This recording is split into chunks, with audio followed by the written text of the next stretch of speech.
Hello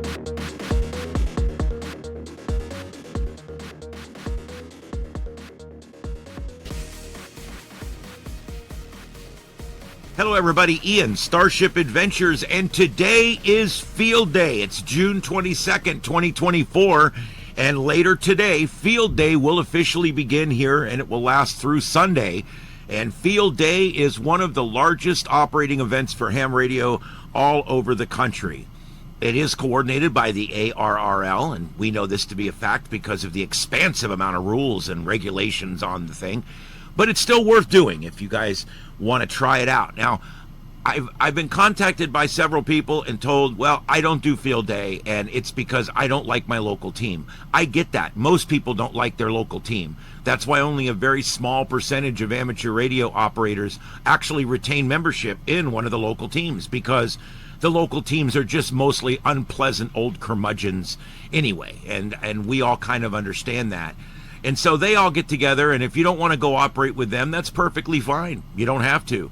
The neat thing about Field Day is you can operate Field Day yourself. You can operate it remotely. You can operate it at your shack. You can operate it at your shack under emergency power. There's so many different ways you can participate that you don't need to be a member of a club or go sit out with a bunch of old folks that you really don't want to spend a lot of time with. Okay? Our Field Day here, I know from years past, our club here, they go out and they do participate. Very, very few of the club members actually ever pick up a microphone. Most show up, walk around, nibble a little bit at the food, and then get in their car and leave. I find that only about 2% of the local team actually participates on the transmitters. Maybe 5% of the local team will actually participate on transmitters.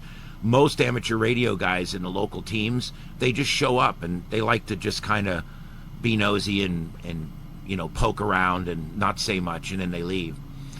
Our local club here doesn't much like the media involved, which this is actually the whole purpose of this event, is to get the media involved. I tried for several years to get my local club to get the media involved, and they just weren't interested. They don't like the media. Media's a pain in the ass. So the whole purpose of Field Day was kind of lost on our local club here, because they did do nothing with local youth, they did nothing with local media, and they did nothing with local emergency managers. So technically speaking, it was just to go out and have fun. There was really no other purpose here. But that's fine if that's all you want to do, is you want to just give up on all that and just go out and operate the radio. At least you're out operating the radio, and that is definitely a plus. That's something. We'll take it. Okay, so the eligibility for Field Day. Well, anybody's eligible for Field Day. You don't have to be a group or a club. You don't have to have a club call sign. You are eligible to participate to the fullest with your own call sign in your own shack. This is something that local clubs as well as the ARRL do not necessarily make clear in their publications, but the Field Day is also for everyone to participate in. It's not just for people in clubs. And you can call clubs, you can call other stations, you can call anyone you want. You can work pileups, you can create your own pileup. You can do it however you want. And that's what's cool about it. Basically, it's for ARRL RAC field organizations and countries within the IARU Region 2. Does this mean anything to you? No. See, the ARRL has to overcomplicate everything, okay? It would have been just much easier to say that everyone can participate, but we're only actually registering logs from Region 2. That would have been the easier way to say that. But anyway, if you're outside Region 2, you can still submit a log for check purposes, and you can still participate. Object, to work as many stations as possible. Now, we don't use the work bands. That's the one thing. This is one of those contests where we don't use the work bands. That gives... and I'm going to explain what work bands are in just a minute. And this explains, this will allow people to still have some bands that are not being used, okay? For instance, 30 and 17 and 12 all open during this contest. We do not use those bands for this contest. So if you have a net or you have a purpose to be on the radio and you don't want to get involved in this contest or be around it, just go to a work band, and which is 12 or 17, and I think 30 is also not used either. So you can go to those bands, and you should be free of traffic involved with the field day. Field day operates on 160, it operates on 80 meters, it operates on 40, 20, 15, and 10. Here's the other thing. It operates on any frequency that amateur radio can use above 50 megahertz. So in other words, it's basically everything but the work bands, everything but 12 and 17, and I guess in this case 30. What's nice about this is you can use VHF single sideband. I know I made a couple of VHF single sidebands contacts during field day one year. There is actually a calling frequency for single sideband on 2 meter, and you can sometimes find activity on VHF.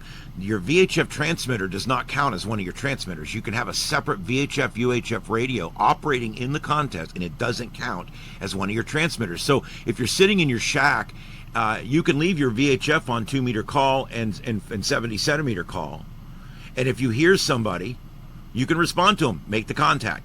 Some people say you're not supposed to use call channels. Whatever. You know what? They're call channels. Call people on them.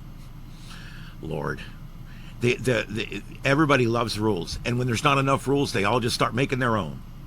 Okay. So anything 50 megahertz and up can be used. What modes can be used? Anything.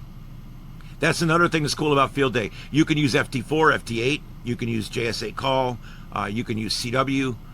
You can use just about any mode there is out there. I don't know of anything that's actually prohibited, as long as you can pass the exchange. And we're going to get to the exchange in just a minute.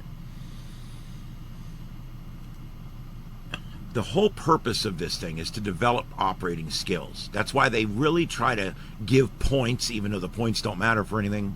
I'll never understand that, but they come right out and say the points don't mean anything, and then they make a big deal about the points. But anyway, you get points for doing things like having the media come out, like having an information table, all these different things you can do, and you earn extra points if you're a club. And so basically what they're trying to do is they're trying to get people to go out and remote operate. They're trying to get people to contact the community. They're trying to get people on the news. They're trying to get what we do out in front of people. This event has the opportunity, if clubs will take the time and opportunity to do it, this event has a great chance of helping us get new ham radio operators, enticing people to come. It would be nice if when people show up out there, someone would walk up to them and say, "Hi, are you interested in being a ham radio, or do you already have a call sign?" You know, but unfortunately, when you're dealing with a bunch of socially stunted curmudgeons, sometimes everybody just sits there and stares at their radio, and people come and walk around and leave and don't really ever find out what's going on. So if you're going to one of these events, please make it your business to welcome people that show up that you don't recognize. This is an amazing opportunity to get people involved in ham radio. Back when ARRL was effective, this was a great idea. And unfortunately, this has kind of stagnated a bit over the years, but I do still believe that Field Day and Winter Field Day are positive operating events. And if they're utilized properly by the clubs out there, by the teams, by all the different areas where they're setting up, if we do the community outreach and we take the time, this can be a really worthwhile event for ham radio. But unfortunately, a lot of people just, it's just a fun thing we go do one weekend a year. It starts today, June 22nd, goes through June 23rd. It starts at 1800 Universal Time, and it ends at 2100 Universal Time, or 2059 if you want to get technical. There is, if you're a club, I'm not gonna tell you about it right now, because if you're a club, you can go look it up. If you're a club and you're doing this operating event, you can operate the full time if you don't start setup till after a certain time. So go look that up. There's one, the rules are immense in this, and that's one of the biggest problems with contesting and field days, is the fact that the rules are just 20, 30 pages long, and it gets to be just a little bit ridiculous. Let's talk about the operating stations, okay? If you're a Class A or B, let's see here. Entry categories. I was in the wrong spot. Class A stations are club stations. They're basically a portable station, okay? And they're set up, and they're all using a single club call sign. So if you hear a Class A station, that's a club that's using their club call sign, and they're set up remotely. If you hear the term GOTA, G-O-T-A, that's a get on the air station, and clubs can get special bonus points for putting an extra radio there just for brand new people to use. The rules on the soda station are so complicated, it's ridiculous. They can do this, they can't do that, they can only do this, they can only do that, whatever. If you want to do it, whatever. Again, they've got like 19 caveats under the GOTA station, so they make it so difficult. I'm not going to go through all this. It's stupid. You do get a free VHF station. I mentioned that earlier. No matter how many HF transmitters you're operating, you get a free VHF one, and you can monitor VHF and UHF frequencies with that. A Class A battery club, in some clubs operate on battery. Class B is portable operations. Class C is mobile operations. Class D is home stations. Class E is home stations on emergency power. And then Class F stations are emergency operations centers. Now, let me explain the two important ones here. Class D and E stations. If you have a battery that operates the radio that you're talking on, you are an E station. You're operating on emergency power. It does not have to operate your logging computer or your lights or your air conditioner. All it has to do is operate your transmitter. Okay? A lot of people don't realize that. They're like, well, I don't want to run the whole shack on Jenny just for this event, just so I can get that, because it really doesn't matter. Well, yeah, it really doesn't matter. But if you want to be a 1E, or I'm sorry, or whatever, a 1E station instead of a 1D station, you would just need to operate your main transmitter and your VHF station and whatever else you're using there on battery power. But your lights, your air conditioner, and your logging computer can be on commercial power. That's perfectly fine. So if you are a home station, a shack, you're going to be a D station, a D1, because you have one HF transmitter, so that's D1. If you are on emergency power, you're going to be an E1. Okay? Oh, boy. The rules are crazy. The exchange. This is important. Here's how you talk to people. Most people don't contest for 3 reasons. 3 reasons people don't contest, and here they are. Number 1, they don't know what to say, and they're afraid they're going to sound stupid. Okay? Number 2, the rules are long and expansive. And number 3, they're not available during the operating times. Those are the 3 reasons people don't contest, and that's the absolute fact. And I'm going to be honest with you. With number 3, that's your schedule. There's not much you can do about it, okay? But when it comes to other things like number 1 and 2, we can work on that. First of all, you're not going to sound stupid. A lot of these guys on there have been doing this for 20 years. And they're like, 1D, blah, blah, blah, blah, blah, and they're talking so fast, they sound like a dispatcher on the fire channel.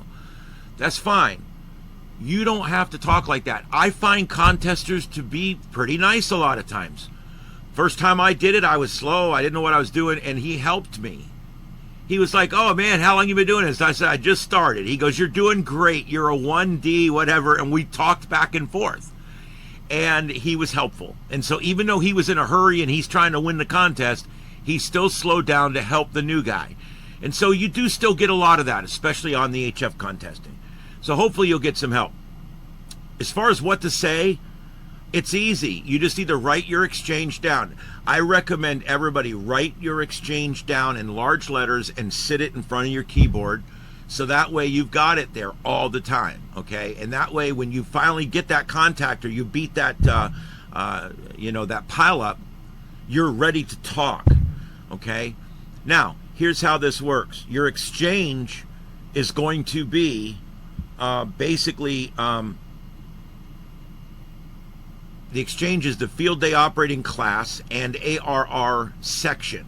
Okay, so your operating class, as we just talked about, A for clubs, D for shacks, and E for shacks on emergency power. So that's your first letter, A, whatever, B, C, D, E, whatever it is, F. So let's say we're on emergency power. We're an E station and we have one HF transmitter, because I'm just operating by myself, so it's going to be a 1 station.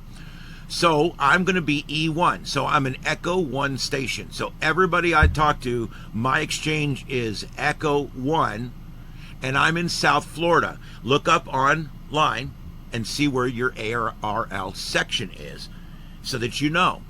I'm south of Tampa. I'm in the ARRL Florida South Zone. So SFL, South Florida. So what I would say is, he would say, go ahead, KO4 EFS. I would call, he would answer me. I would say 1 Echo South Florida. And he would go QSL, and then he would give me his 1 Alpha, whatever, Colorado. And then when I log down mine, I put his call sign, and then it's the program will prompt me 1F, Colorado, whatever, so that we all have the same, that the exchange is the same. That's all there is to it. That's it. I know it sounds like a complicated mess, like policemen running warrants or something, but it's not, okay? What it is, it's just that simple exchange. And as long as you've got your exchange written down, before long, you'll start to remember what all the exchanges are, and you'll go, oh, okay, that's a club station in Colorado, no problem. And it does kind of help when you're in contesting, because these numbers and letters will begin to show you where everybody's at and what they're doing, and it kind of helps. A person may not contact for QSO credit any station from which they're also a participating member. So in other words, if you're at a club event, you can't get in your car and drive down the street and call your club for credit. Okay, you can't do that. You either have to operate with your club at the event site, or you have to operate as a 1D or a 1E station by yourself, or a mobile station by yourself.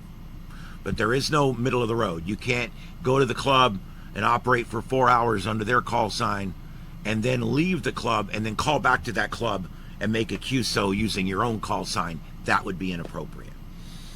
Transmitter, receiver, transmitter used to contact one or more field day stations may not subsequently be used under a different call sign. So once your station is used, it's committed to that call sign for the remainder of the event. Contacts. How do we make contacts? Well, any mode's possible. Basically, field day contacts are allowed using phone, CW, or digital. Station can be worked once per band per mode under this rule. So in other words, if you're on 20 meters and you contact the person on FT4, that's contact. If you get them on FT8, that's contact. If you get them on JSA call, that's contact. If you get them on single sideband phone, that's contact. So you can get 10 contacts just on one band, then you move to the next band. So I mean, really, you know, this gives you a lot of opportunity to make a lot of contacts, because each person out there can contact you on any mode on any of the approved bands. And each time you switch to a new band or a new mode, it's a new contact. So that's kind of cool. Some clubs actually say, like, in the morning we're going to be doing these channels, single sideband, in the afternoon, and they actually let that know ahead of time so that so people kind of know where to find people. Each contact must include contemporaneous direct initiation. What that basically means is you and the other person must initiate the contact manually. Now, does that mean you can't use the recorder function on your ICOM? You know how some of the radios, some of the good radios, my 756 Pro has it. You press a button and you can record in CQ contest, CQ contest. And then I just hit the button and it just transmits my same voice over again. Those are allowed because you're manually pressing the button. Okay, so that's allowed. FT8, as long as you're not using WSJTZ with the automatic mode turned on, FT8's perfectly fine because you're clicking the button for each contact. Now, when you're doing this, If you're a one transmitter, only one transmitter can be operating at a time. So in other words, if you're a home station, let's say you're a D1 a 1D, okay, you cannot have one HF radio on FT8 while the other one's working phone. You're only allowed one HF transmitter and one VHF UHF transmitter. That's it. Okay, so that's kind of how that works. Now, what I like to do, okay, is put my VHF on the single sideband calling channel and put it on single sideband and listen to that. Or I listen to 2 meter call on FM. But it gives you something else that you're monitoring while you're working your HF radio. All voice contacts are equivalent. All non-CW digital contacts are equivalent. Crossband contacts are not permitted. Satellite crossbanding is permitted. That's the only place it's permitted. And they do give you a lot of points for a satellite contact. I don't know why it matters, since points don't matter. Repeater contacts don't count, as always.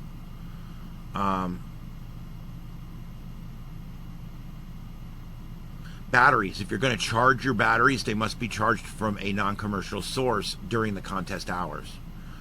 These are all little things. Like I said, the rules are abundant. The scoring is crazy. I'm not even going to get into the scoring. And you want to know why? Because it technically doesn't matter. Why do they have 7 pages on scoring when they start out the whole thing with, well, the score really doesn't matter? It's not a contest.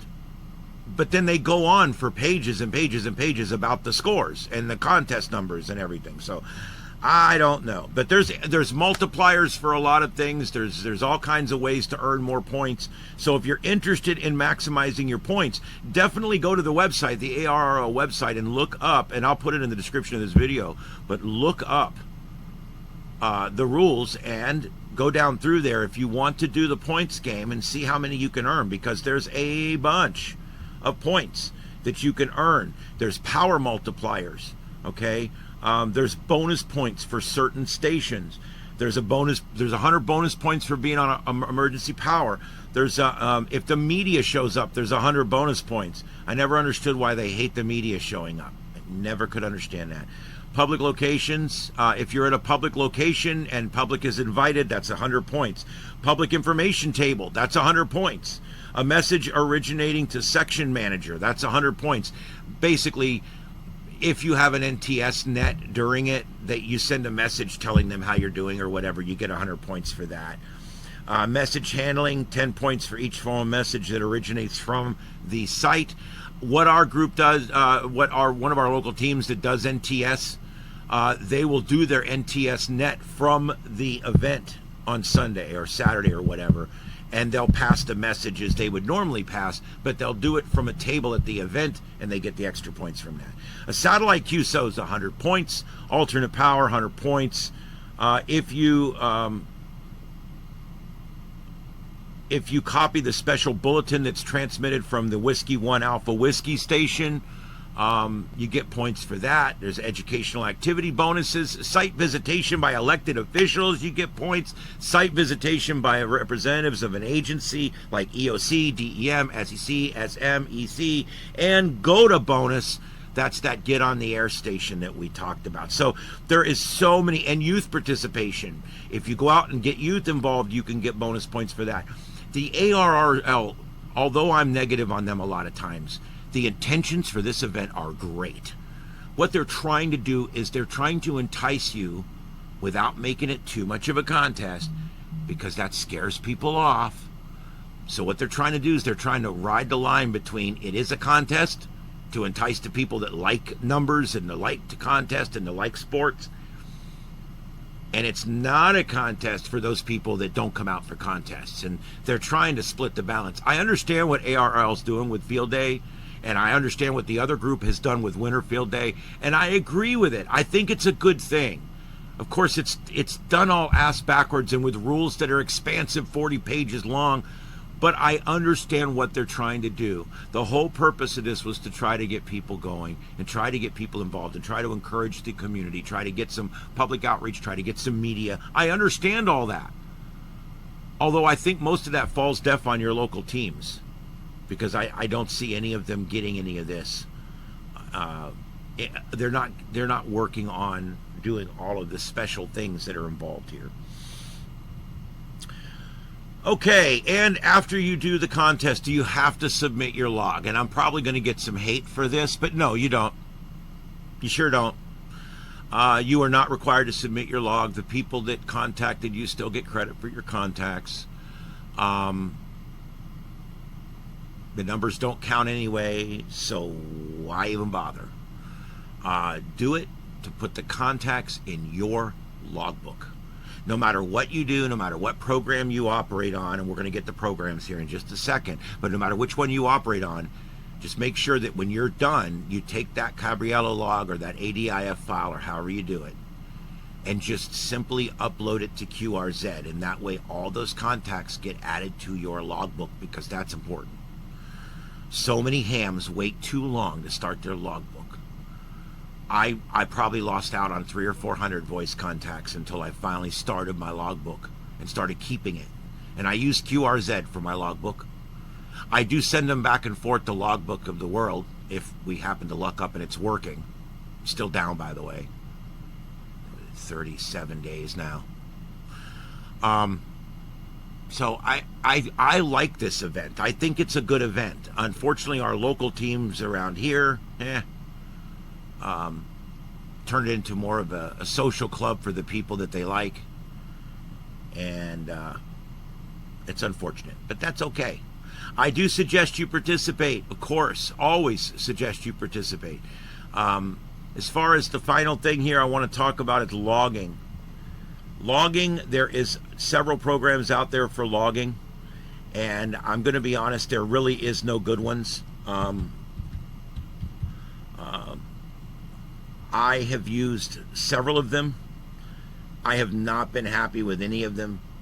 If you would like to try one, I suggest you do use a logging program, because here's the thing.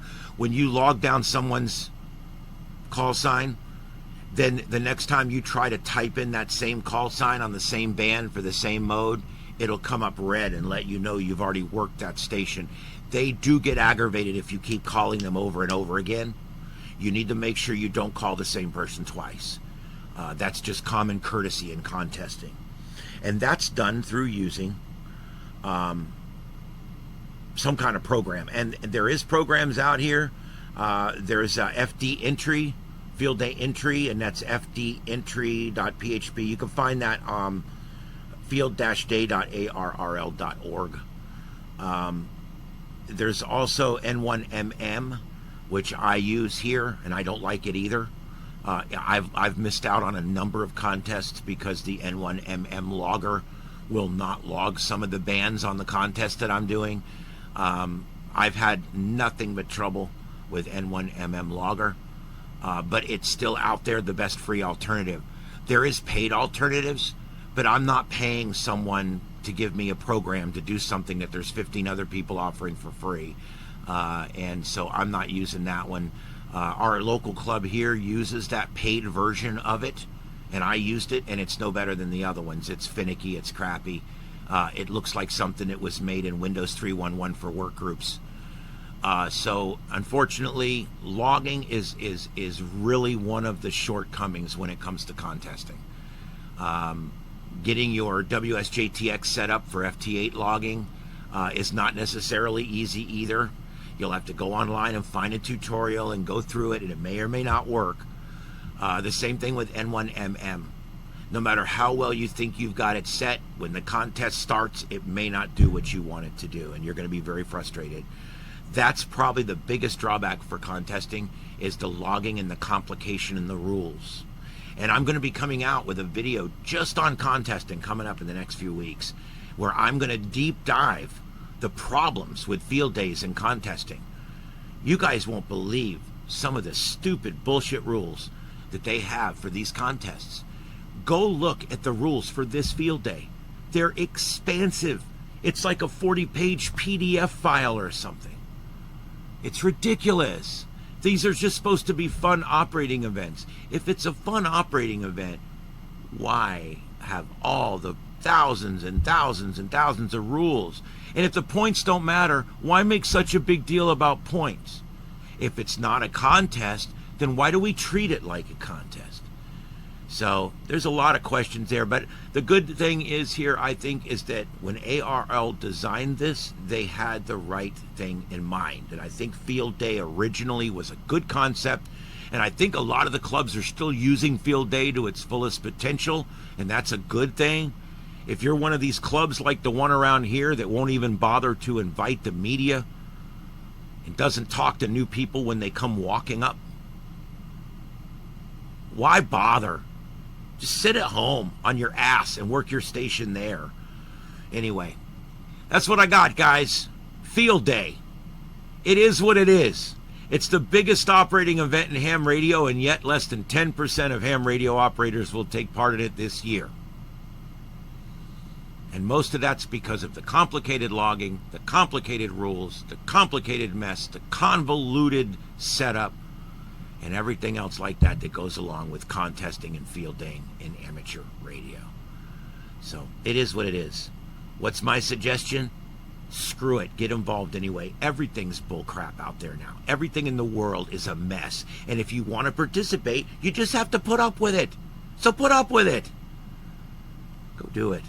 Get on the radio today. Spin the dial. Remember, they're not on 17 and 12 and 30. They're on all the other bands. Go find them and talk to them. Finally, the last thing I'll tell you, there's two kinds of operating in a contest, okay? There's hunting, and there's people that call out CQ, okay? Do both. Start out by hunting. What you do is you dial around and you'll hear somebody working stations. And they'll say CQ Field Day. And you'll hear 50 stations all at once give their call sign. That's called a pileup.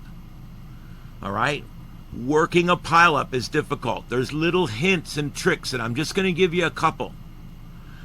You'll always notice there's a couple guys in the pileup that are way late giving their call sign, and there's a couple that are really early.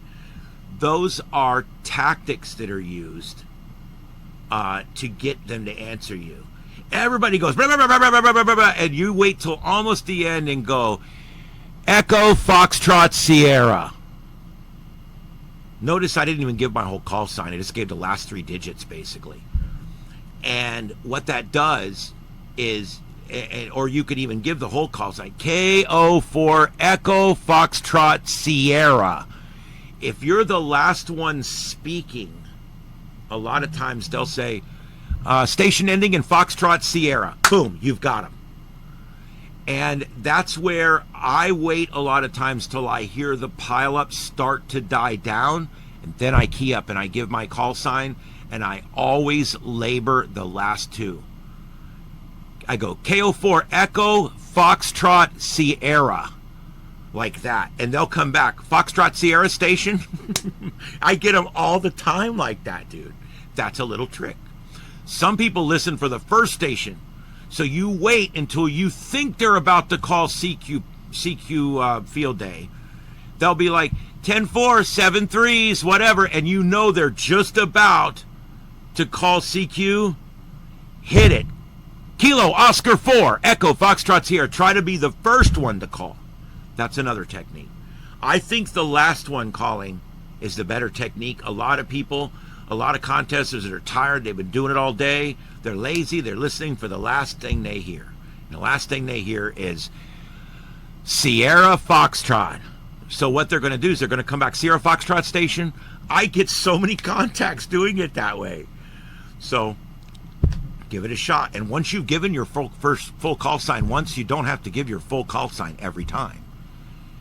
If I go Kilo Oscar 4, Echo Foxtrot Sierra, and I don't get them, maybe the next time I'll just go Foxtrot Sierra right at the end. Because I've already given out my call sign, so I'm legal. Anyway, that's an idea. Try that out. Then once you've gotten into some pileups and you've made your first 10 or 20 contacts and you're starting to feel a little more confident now, dial to a frequency that no one's using. Okay, make sure you're in your operating area. If you're a general, don't go into the extra area. Go to a frequency that is open, that's completely clear to you, and ask, is anyone using this frequency? If you hear nothing, Kilo Oscar 4, Echo Foxtrot Tierra, CQ contest, CQ POTA, whatever we're doing. In this case, it's CQ Field Day.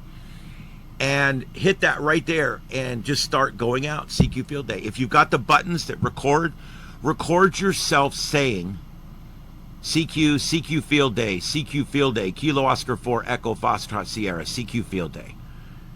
And then in the next one, maybe a shorter version, CQ Field Day, KO4 EFS, CQ Field Day. And then in the third one, CQ Field Day, Kilo Oscar 4, Echo Foxtrot Sierra, calling CQ Field Day. Make each one sound a little bit different. And then you just use your 5 buttons all day long, and you're calling CQ Field Day. It works. It's great. So that's a neat little function in most of these bigger radios that you can use. Or if you're using an SDR, most of your computer stuff will do it too. You can put in there prompts that you can just hit buttons and it will say it. It's a quick shortcut. Anyway, the big thing is get on the air. Don't wait around. Don't screw around. Get on the air today, okay? At least monitor. Listen to how it goes down. Be a part of it. And then next week, I've got another video coming out on the 13 colonies, which is next weekend. It starts next weekend, the end of next weekend, I think, and it goes for about a week. The 13 colonies are special 3-digit stations where the 13 original colonies were, with a bonus station over in England and 1 or 2 bonus stations over in this country. So there's like 16 or 15 stations you can contact. That's a fun event, and that you get a certificate and the whole bit. I got it FT8 last year. I'm looking to get it phone this year. So that's next week, starting at the end of next weekend. That's the 13 colonies. So be looking for that. Another great operating event, and that one does not involve the ARRL. So there you go. So I hope to hear you today on Field Day, guys. Be out there or be in there, even if you're at your shack, which is perfectly fine. Okay. Operate from your shack. You're a 1D station. Look up if you're in North Florida, it'd be 1D North Florida. That's all you got to say. KO4 EFS 1D North Florida. And then they'll read back to you their readout back to you, and then you write it down, and the contest is over for that. You've made the contact, it's over.